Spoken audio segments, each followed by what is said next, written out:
কলম্বো টেস্টের প্রথম দিনের খেলা শেষ। প্রথম দিনের খেলা শেষে সবচাইতে বড় প্রশ্নটা উইকেট নিয়ে। গতকাল বিপক্ষ দলের ক্যাপ্টেন ধনঞ্জয় ডি সিলভা বলছিলেন এই উইকেট যে যাই বলুক হবে ব্যাটিং ফ্রেন্ডলি। চতুর্থ বা পঞ্চম দিনে হয়তোবা উইকেটে একটু স্পিন ধরতে পারে, তবে হলো তার বিপরীত।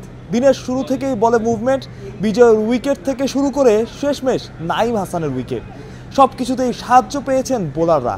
এবং বিপক্ষ দলের ক্যাপ্টেন অর্থাৎ Sri Lankan captain Dhananjay D Silva যে সাইকোলজিক্যাল একটা গেম খেলেছেন এবং মাইন্ড গেম খেলেছেন সেটা পরিষ্কার।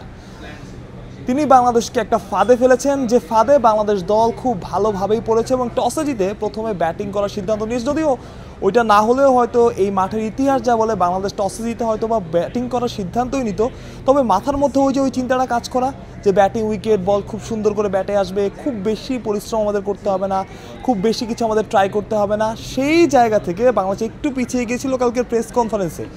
ক্রিকেটকে বলা হয় মাইন্ড গেম সবসময়, এখানে মানসিক ব্যাপারটা খুব ভালোভাবে কাজ করে এবং মাথার মধ্যে ঢুকে থাকে। একটুখানি যদি আপনার নজর এদিক থেকে ওদিক হয় আপনি আউট হয়ে যেতে পারেন, নো বল করতে পারেন, ফুল টস মারতে পারেন, অর্থাৎ আপনি খেলা থেকে দূরে সরে যেতে পারেন।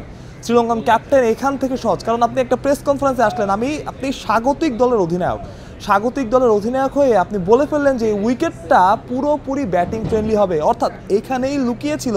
শ্রীলঙ্কান ক্যাপ্টেন খুব ভালোভাবেই জানতেন এই প্রশ্নটা তাকে করা হবে যে এই মাঠের উইকেট কেমন হবে। তিনি হ্যাজিটেট না করে একদম সরাসরি বলে দিয়েছেন উইকেটটা হবে ব্যাটিং ফ্রেন্ডলি এবং খুব বেশি ব্যাটিং ফ্রেন্ডলি। এবং তাকে জিজ্ঞেস করা হয়েছিল যে আপনারা তো দেখলাম যে খুব বেশি স্পিন বোলিংয়ে আপনারা অনুশীলন করছেন, কারণটা কি? বলছে যে চতুর্থ বা পঞ্চম দিনে হয়তো বা এখানে একটু স্পিন ধরতে পারে, সে কারণে আসলে আমি স্পিন বোলিংয়ে অনুশীলন করছি, আমরা স্পিন বোলিংটা একটু ট্রাই করছি, বাট এখানে আসলে ব্যাটিং ছাড়া কিচ্ছু ধরবে না।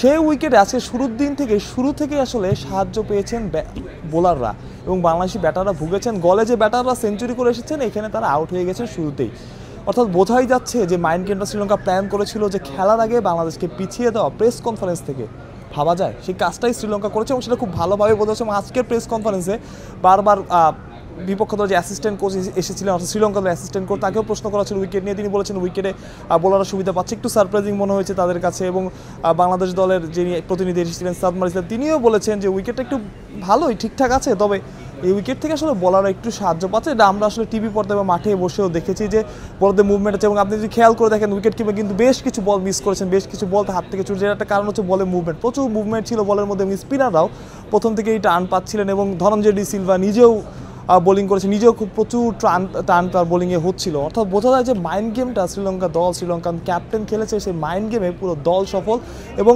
বোধহয় বাংলাদেশ দল সেই ফাঁদেই পড়েছে। যদিও এই উইকেটে আসলে টসে জিতলে বাংলাদেশ দল হয়তো বা ব্যাটিং নিত, সুতরাং টসের সিদ্ধান্তকে ভুল বলার কোনো উপায় নাই। তবে যে জায়গাটায় শ্রীলঙ্কা এগিয়ে গেছে সেই জায়গাটা হচ্ছে আগের দিনের প্রেস কনফারেন্স, যেখানে Sri Lankan captain Dhananjay D Silva এক মাইন্ড গেমে বাংলাদেশকে হয়তোবা অনেকটাই পিছিয়ে দিয়েছে।